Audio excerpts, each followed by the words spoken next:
Diz assim a palavra do Senhor: Filho do homem, na sua majestade, todos os anjos com ele, então se assentará no trono da sua glória, e todas as nações serão reunidas em sua presença, e ele separará uns dos outros, como o pastor separa os cabritos das ovelhas. Diga comigo: cabritos e ovelhas.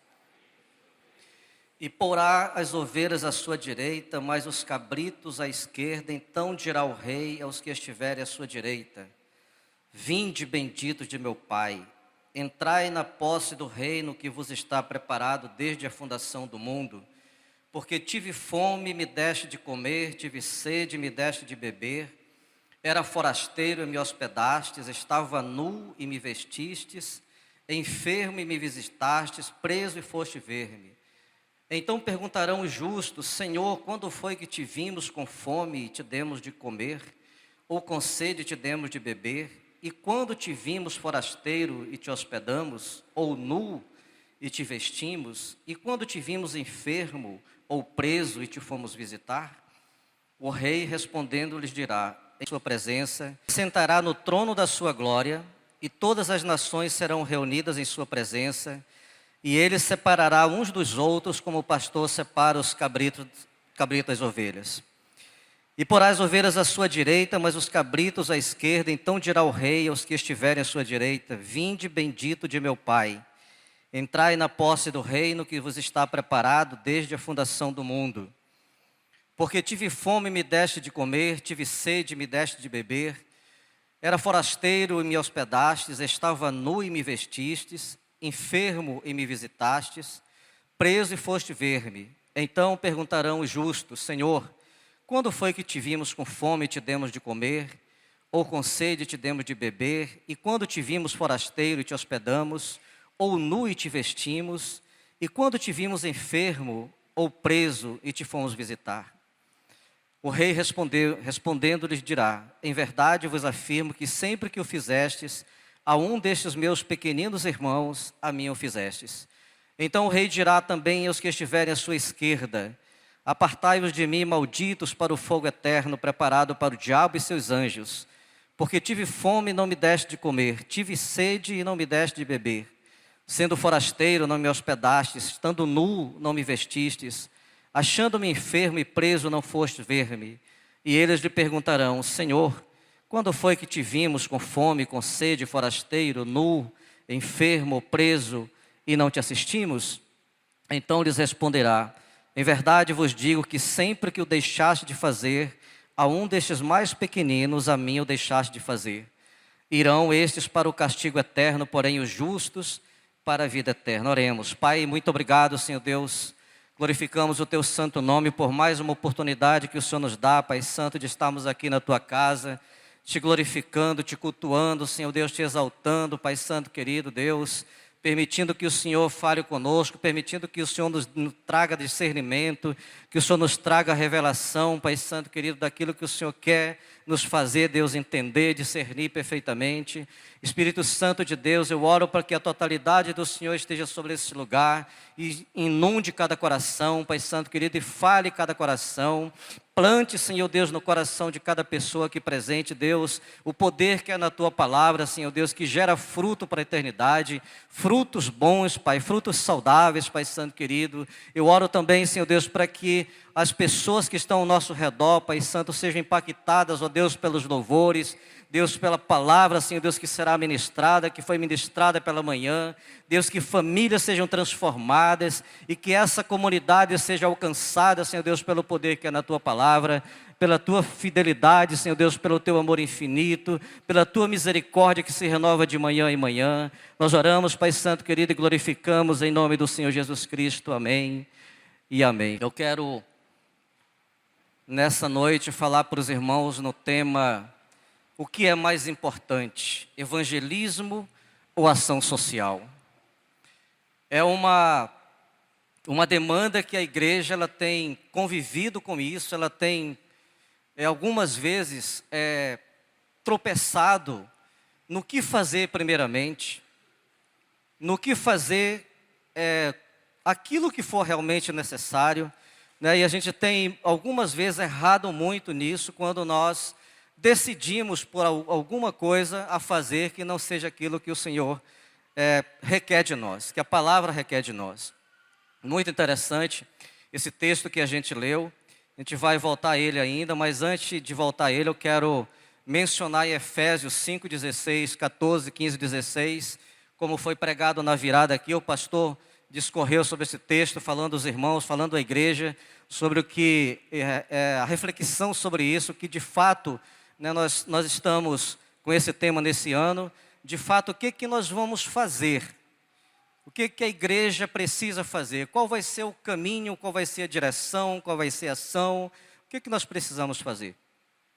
E a palavra remir nesse 5:16 de Efésios, ela quer dizer expiar, quer dizer redimir, quer dizer resgatar, libertar por pagamento de um preço. Foi isso que Jesus fez, preço na cruz do Calvário, preço de sangue, preço que ouro nem prata compra, preço que dinheiro nenhum no mundo compra. E Ele fez isso por mim e por você.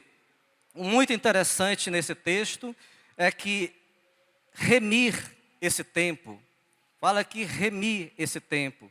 Tempo, queridos, não é neutro.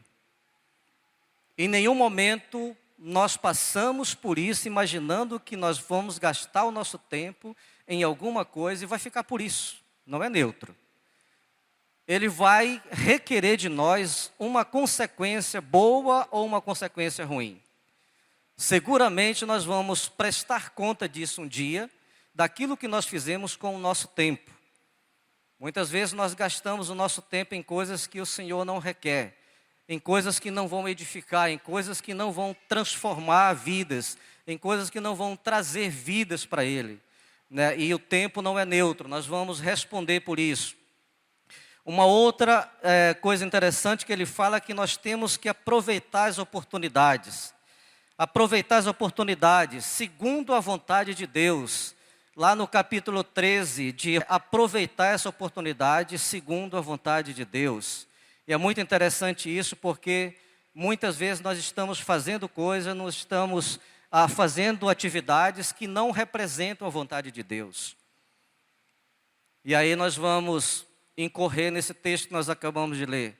A gente pode imaginar que isso não tem nenhuma relação com remir o tempo.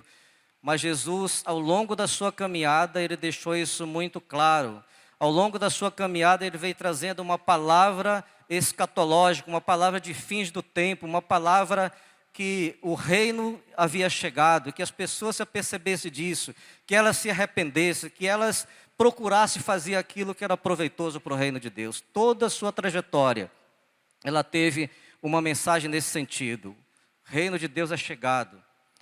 Os fins dos tempos estão próximos. A igreja tem que se aperceber dessas coisas. Um outro fator interessante nesse texto ainda, ele fala de dias maus. Versículo 16. Dias maus significa violência, guerras, ódio, corrupção, desrespeito nos relacionamentos e comportamentos, falta de ética e de valores e principalmente, esse texto ele está requerendo injustiça social e estrutural. Um dos grandes problemas que ocorre no mundo, nas nações, nas cidades, nos locais onde nós estamos, é exatamente a injustiça social e estrutural. Essa é a causa da miséria extrema em alguns países que os irmãos conhecem. Essa causa de irmãos matar irmãos, falo da mesma pátria, né, os patriotas matando eles mesmos, isso exatamente por causa da injustiça social. E tudo isso se dá, queridos, porque o homem por natureza ele é ganancioso, ele é vingativo e também ele é egoísta. Uma mensagem que Jesus trouxe para aquele tempo, se você olhar o capítulo 5 de Efésios, ele vai estar tratando dessas coisas, sobre esse comportamento da igreja, sobre esse comportamento daqueles que se rendem ao Senhor, sobre a sua caminhada, sobre a sua trajetória, sobre a sua fala, sobre o seu comportamento. Para dizer que você tem que remir esse tempo. Muito interessante também é que o que Jesus fez primeiro? Uma pergunta para nós, uma pergunta para a igreja. O que ele fez primeiro? Qual foi a prioridade de Jesus nesse tempo em que ele esteve conosco, na face da terra, além de ministrar necessidades físicas, além de se apegar às pessoas, além de buscar as pessoas, além de ir ao seu encontro. Isso é uma coisa muito interessante, queridos, porque versículo 13, versículo 5 ainda de Efésios, capítulo 1, ele fala o seguinte: olha, vocês de fato são filhos de Deus. E como filhos de Deus, vocês têm que fazer as coisas do Pai. Vocês não podem fazer algo diferente que não seja do Pai. Isso aí é similaridade. Ninguém pode fazer algo diferente daquilo que o Pai orienta você a fazer. Então, se de fato nós somos filhos, nós vamos andar na pegada do Pai. Nós vamos fazer aquilo que Ele nos orienta a fazer.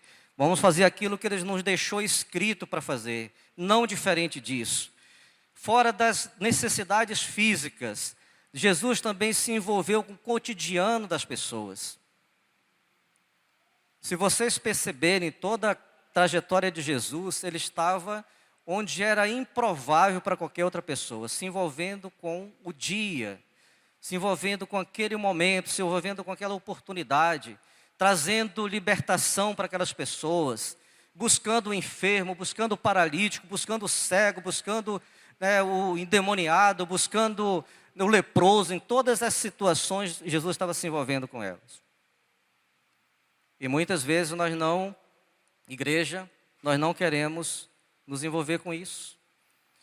Nós não queremos buscar essas pessoas, adentrar esses locais. Jesus fala também de uma grande ceia. Ele deu uma grande ceia, ele mandou uns convidados. Chamou os convidados e as pessoas começaram a falar: olha, Senhor, me tenha por escusado. Eu tenho meus afazeres, não posso. E aí ele falou assim: olha, então você sai pelo valado, pelos becos, sai pelas ruas, traz as pessoas que vocês encontrarem para que participem da minha ceia. E ele está falando para a igreja, querido, exatamente isso. O que é mais importante? Evangelismo ou ação social? Durante algum tempo, a igreja ela se estribou nisso. Chegar a pregar para as pessoas, fazer evangelismo de massa, achando que ela ia transformar a vida das pessoas, achando que aquilo era suficiente. Não era a necessidade deles. Não é para muitos que nós encontramos a necessidade deles o evangelho do reino primeiramente. Você pode estar imaginando, isso é bobagem, isso é loucura. Mas as grandes igrejas, megas igrejas, de homens famosos, David Schull, o Ralph Neighbor, o Cash Luna e outros tantos que estão na mídia aí, essas grandes igrejas, ele diz assim: olha, você não pode pregar Jesus se você não tiver um relacionamento primeiro com essa pessoa. Primeiro você vai gerar um relacionamento, depois você vai anunciar Jesus para ela. Porque isso, queridos, a história conta. Kate Phillips, no livro Formação de um Discípulo, fala que ele começou um trabalho nos Estados Unidos, no Brooklyn, e as agências missionárias iam para ali em peso, pregavam Jesus, elas abraçavam as pessoas, elas se comprometiam a voltar naquele lugar. Uma semana depois eles procuravam, cada uma daquelas pessoas não encontravam. A decepção era muito maior do que a situação que eles viviam, era pior do que quando antes de eles receberem aquela palavra. Aconteceu na Cidade de Deus, no Brasil, aconteceu em Amsterdã, na Holanda, em várias partes do mundo. As agências voltam para suas bases, contabilizando as vidas, como diz o pastor Sabá, contabilizando as suas anotações, os seus cartões, dizendo quantas pessoas se converteram, os seus nomes, mas nunca mais viram essas pessoas. Não era o caso de Jesus, não foi isso que ele nos ensinou. As pessoas com quem ele se relacionou, ele foi em busca delas. Em determinado momento, ele deixa os discípulos de um lado do lago e passa para o outro lago, sabendo que lá existia um endemoniado com quem ele precisava servir ou suprir aquela necessidade primeira. Importante para a igreja, capítulo 21 de Apocalipse, versículo 5, ele diz o seguinte: olha, eis que faço nova todas as coisas. Além de Jesus se envolver com as necessidades, aquilo que era primeiro na vida de uma pessoa, mas não somente isso, mas ele gerava esperança no coração dessa pessoa de que havia uma possibilidade de algo diferente. O que nós temos que plantar no coração das pessoas que estão desesperadas, angustiadas, sofridas, talvez o último segundo da sua vida, é dizer para ela que há esperança. Ele está fazendo coisas novas.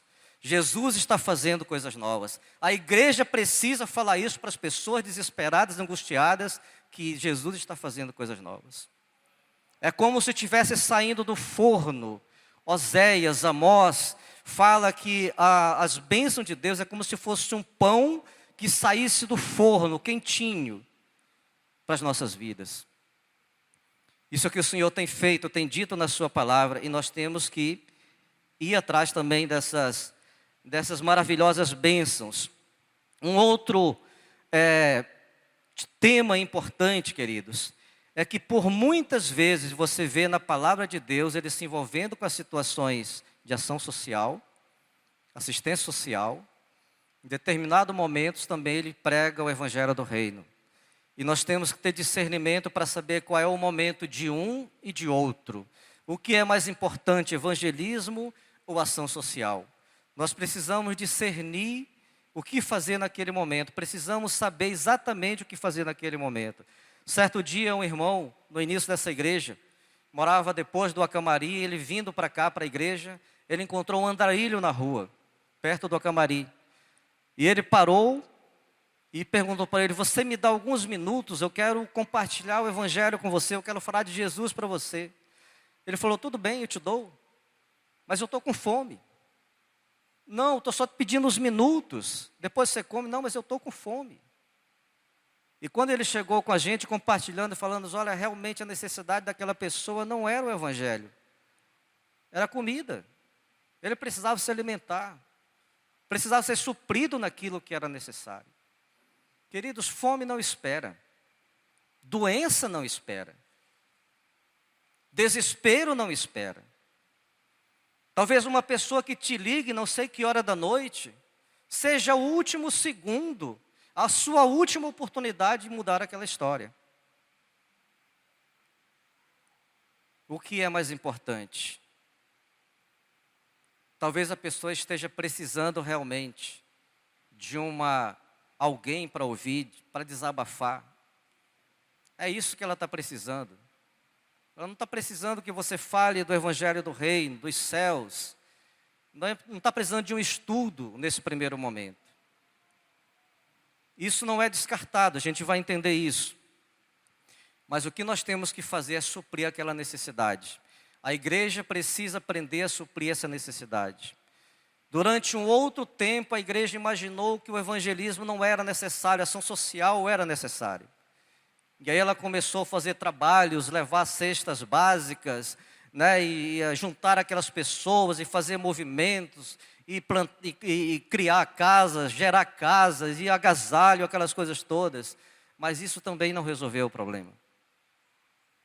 Tem momentos que nós precisamos fazer determinada coisa, tem momentos que nós precisamos fazer. Teve um caso aqui na Barrinha de uma irmã que está conosco até hoje, que a casa dela, isso foi lá, logo que o pastor Marcos chegou aqui, a casa dela teve uma grande chuva, uma enchente, a casa dela caiu, e ela nos procurou. Qual era a necessidade dessa irmã? A casa. O que a igreja fez? Juntou todas as pessoas que podiam, pedreiro, pintor, marceneiro, né, serralheiro, e fomos para lá e edificamos. Em uma semana, em um final de semana, a gente levantou a casa daquela irmã. Ela continua com a gente por aqui. O que é mais importante, queridos? Talvez se a gente chegasse lá e começar: vamos falar de Jesus para você. Você vai nos ouvir falar de Jesus, mas eu estou aqui, debaixo de um temporal, a chuva está caindo. A necessidade dela era uma casa. A necessidade de muitas pessoas é uma cura, é uma libertação. A necessidade de muitas pessoas é alguém que ouça o seu clamor. Precisamos realmente entender essa dinâmica do evangelho do reino. Um outro fator interessante nessa palavra é que Deus, ou Jesus Cristo, ou a Bíblia, ela nos dá sempre duas opções, desde o Gênesis. Quando Deus criou Adão, ele falou para ele assim: olha, você vai governar, você vai administrar esse jardim. Existe aí um monte de árvores, mas você vai se ater a apenas duas: a da vida e a do conhecimento do bem e do mal. E sempre que Deus nos dá uma opção, Ele nos sugere a melhor. E Ele disse para Adão: você pode comer da árvore da vida, não coma da árvore do conhecimento do bem e do mal. A partir dali vem se desencadeando isso, até chega em Deuteronômio. Lá ele fala assim: olha, eis que tomo os céus e a terra, que coloco diante de você a vida e a morte, a bênção e a maldição. Escolhe a vida, para que viva tu e a tua descendência. Na época do Novo Testamento, a gente vê Jesus falando sobre caminho espaçoso, caminho estreito, porta larga, porta estreita, céu e inferno, servo bom e servo mau, virgens nécias, virgens prudentes. E chega nesse texto quando ele fala sobre duas classes de pessoas: ovelhas e cabritos. Ele está dizendo o seguinte, que tem uma dessas classes de pessoas que assiste os outros nas suas necessidades, e uma outra classe de pessoas que não assiste às suas necessidades. E é interessante, queridos, que no versículo 34 do 25 de Mateus, ele diz o seguinte: então dirá o rei aos que estiverem à sua direita, diga comigo direita: vinde, benditos de meu Pai, entrai na posse do reino que vos está preparada desde a fundação do mundo. Palavra parece que não tem nenhum significado para a gente, mas direita, colocar aquele servo à direita, significa que eles estavam na condição de maiores. E a gente vê isso quando você tem uma autoridade, seja ela qual for, o subalterno está sempre à esquerda. Sempre que você vê uma pessoa à direita de alguém, significa que ela é maior em importância. Mas Jesus fez o contrário, Ele colocou esses servos, que Ele chama de bendito de meu Pai, à sua direita, dando realmente importância para aqueles irmãos que se ativeram com as necessidades daqueles pequeninos discípulos que andavam com Jesus. Os irmãos que gostam aí de música, gospel, sertaneja, sabe que a primeira voz está sempre à direita, a segunda à esquerda. E uma coisa muito importante nisso é que o nome que aparece em primeiro plano é da pessoa que está à direita. Ok? Só um exemplo: Zé de Camargo e Luciano. Zé de Camargo que vai sempre aparecer. E quando Jesus fala essa palavra, Ele está dizendo assim: olha, os benditos de meu Pai, Ele nomina, querido. Ele vai estar sempre nominando aquelas pessoas que têm importância. Bendito de meu Pai estão à direita. Muito importante. Vamos seguir. Uma coisa importante também que nós vemos nessa situação é que quando Jesus ele fala esse texto, diz esse texto, falando para essa igreja, ele não estava falando para uma pessoa específica, não entenda isso, mas ele estava falando para a igreja, né, aquela igreja que estava se formando naquele tempo, dizendo que eles precisavam realmente se ater com esses mínimos detalhes. E aqueles que não se ativessem com esses mínimos detalhes, não dessem importância para isso, eles seriam colocados à sua esquerda e seriam lançados no lago de fogo, junto com o diabo e seus anjos.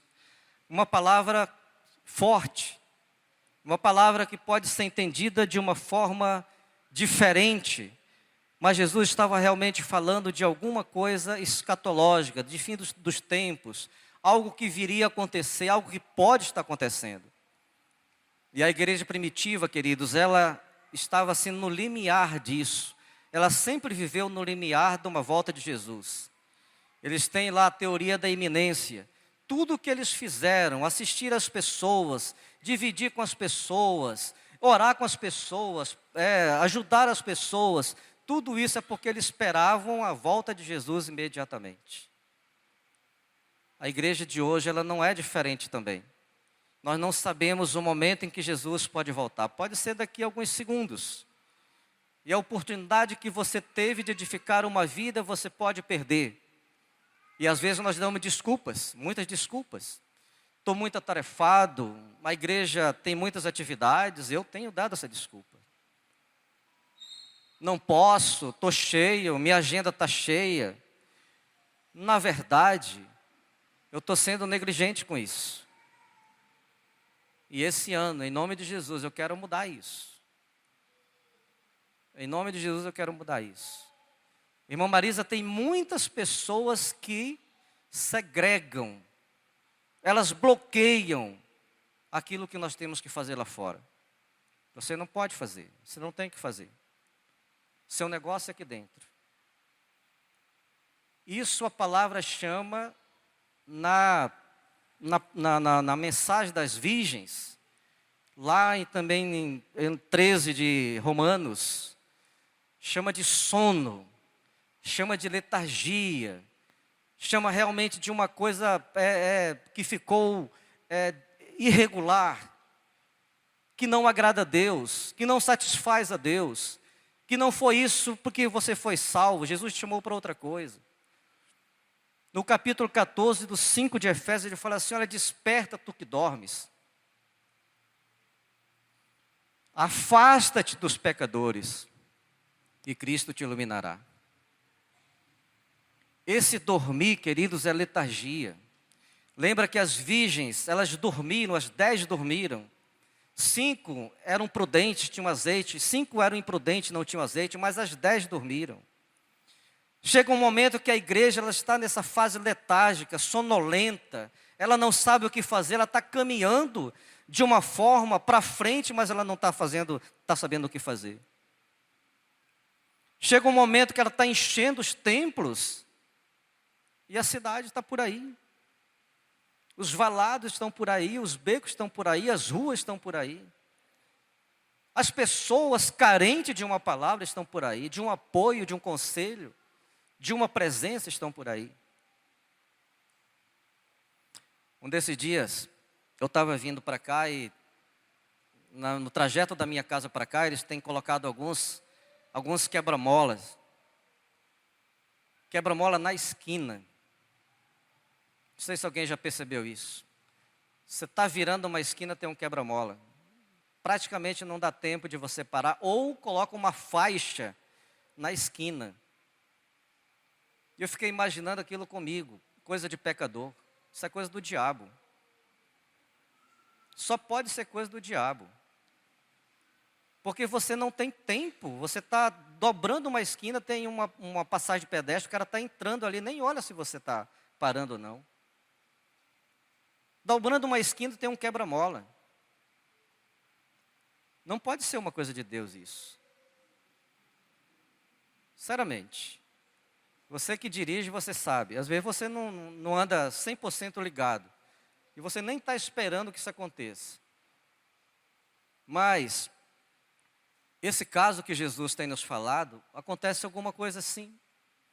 Esse período letárgico da igreja, dormindo, sonolento. Temos tantas coisas a fazer fora. Mas estamos preocupados muito com as coisas internas. Temos a cidade inteira, 70, 80 mil pessoas para serem alcançadas. Mas nós estamos discutindo as coisas internas. E o tempo está passando. As pessoas estão se suicidando, estão morrendo, perto da gente. O índice de suicídio entre cristãos tem crescido demais, ministros principalmente. Falta de alguém para ver.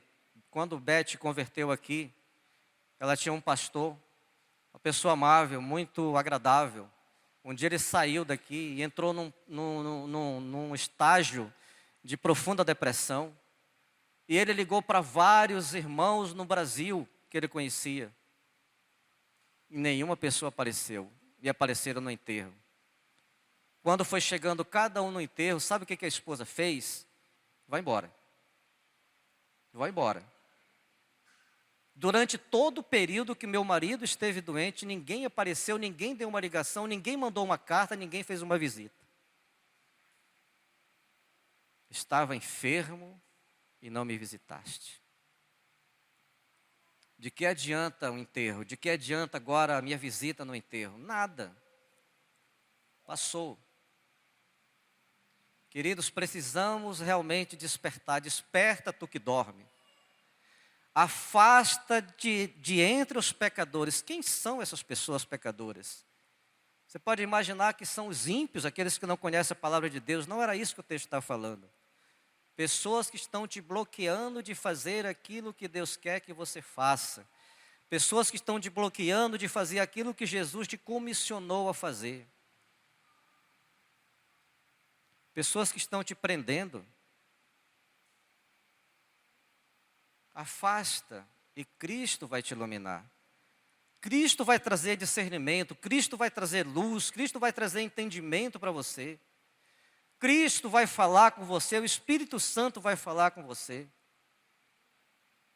Vai em tal lugar, tem alguém precisando de você. Ó, eu olho para esse garoto aqui, o Vinícius. Gostaria que ele fosse meu discípulo. Você é discípulo de quem? Oh, glórias, aleluia. Cadê o Reinaldinho? Cadê o Reinaldinho? Amém, varão. Deus te abençoe. Mas é um menino realmente que tem buscado fazer o que está nessa palavra. Deus te abençoe. Deus te abençoe. Assim, queridos, nós devemos realmente nos importar com as vidas. São tantas. Aleluia. Qual é o papel da igreja? Qual é a sua resposta à necessidade daqueles que sofrem física e espiritualmente? Talvez as pessoas não visitem porque elas imaginam assim, se eu for lá, ela vai me pedir alguma coisa. Que peça. Então eu não vou. Às vezes as pessoas elas não querem nada disso, querem uma presença, querem alguém que possa realmente estar com ela. Talvez não precisa nem falar. Querem realmente algo que supra aquela necessidade imediata. Em determinado momento, Jesus, saindo para Samaria, ele se desviou o seu caminho, passou em Sicar, para suprir uma necessidade de uma mulher samaritana. Uma mulher que queria felicidade. Ele era mestre em fazer isso. Isso não aconteceu só aqui no Novo Testamento, lá no Velho Testamento também. A gente vê muitas vezes Eliseus, Elias, suprindo uma necessidade primeira de alguém. Manda dizer ao profeta que os credores, sabe que meu marido era teu servo, os credores estão levando meus filhos como escravos. O profeta supriu aquela necessidade. Uma mulher que perdeu suas terras, se ausentou do país 3 anos. No dia que ela volta para o país, o profeta fala assim, olha, tem uma mulher, rei, que eu conheço, e que ela saiu daqui, que ela perdeu todas as coisas. E o rei fala assim, olha, chama ela. Faz as contas de tudo que nós devemos para ela, desde o dia que ela deixou a sua terra e foi para outro país, e eu vou restituir. Teve um momento que pessoas estavam famintas, capítulo 2, 2 Reis, e eles falaram assim, olha, nós não temos o que comer.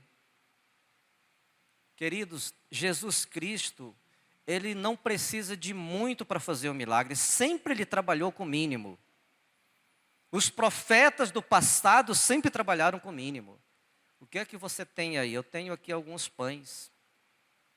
Multiplicou para 100 pessoas. Depois você confere isso lá. Havia morte numa panela. Havia um machado que caiu no lago, que era importante para aquela pessoa. Havia uma água que não era boa. Qual é a necessidade que nós temos? O que é preciso? O que é necessário primeiro? Evangelismo ou ação social? O que eu preciso fazer? O que a igreja precisa fazer? Em dados momentos, irmãos, a ação social, ela é consequência de evangelismo. Em dados momentos, quando você visita uma pessoa, quando você supre a necessidade de uma pessoa, quando você se dispõe a ouvi-la, isso vai concordar para que o evangelismo se manifeste naquela vida. Em outros momentos, a ação social é uma ponte para o evangelismo. Mas a Bíblia, e através das ações de Jesus, nós entendemos que os dois, ação social e evangelismo, andam juntos. A igreja tem que observar isso. As duas coisas são inseparáveis. Nós temos que realmente primar pelas duas coisas. Temos que ter sabedoria com isso. Primeiro o que é necessário. Primeiro o que é importante. Primeiro o que a pessoa está precisando. E depois evangelismo. Amém? A igreja está entendendo? Amém, irmãos? Esse é o propósito realmente da nossa caminhada com o Senhor. Então, quando Jesus, voltando ao texto lá do 25, 31, ele está dizendo que quando essas pessoas fizeram isso, viram ele com fome e deram de comer, viram ele com sede, deram de beber, viram ele forasteiro e o hospedaram, viram ele nu e vestiram, viram ele enfermo e visitaram, preso e foram ver. Esses que assistiram esses necessitados serão colocados à direita de Jesus. Ele não vai esquecer, tem galardão para isso. É interessante isso. A igreja do primeiro século, ela trabalhava dessa forma. Havia documentos, Flávio Joséfo, ele conta que os irmãos, eles tinham essa iniciativa de quando alguém se deslocasse para um determinado local, por exemplo, Belo Horizonte para o Rio de Janeiro, passando por Viçosa. Em cada cidade onde eles passavam, havia uma carta destinada a eles, dizendo, olha, fulano de tal vai passar aí. Quando chegava lá, tinha alimento para a sua própria caminhada. Se ele precisasse hospedar, tinha recursos financeiros para a sua próxima hospedagem. Interessante também, ainda nesse texto, quando, em determinado momento, Jesus, ou Paulo, pelo menos, fala para aqueles irmãos, né, que havia plantado aquelas igrejas. Em determinado momento ele fala assim, olha, nós vamos ver esses irmãos, ver como é que eles estão. Plantamos essa igreja, mas vamos voltar lá, ver como é que eles estão, vamos confirmá-los. Jesus, quando chamou também seus discípulos, consolidou seus discípulos, a palavra diz no capítulo 11 de Mateus, que ele foi à cidade de cada um deles ver como é que era. Saber como é que era a família. Será que eu conheço a casa, já fui na casa de todos os meus discípulos? Será que os nossos pastores já foram? Será que os nossos líderes de célula já foram na casa de todos os discípulos? Será que a gente conhece a realidade de cada um? Sabe pelo menos o nome dos filhos? Talvez se a gente fizesse essa pergunta, a gente ia ficar envergonhado, irmã Valdete. Pode abanar que está com muito calor aí.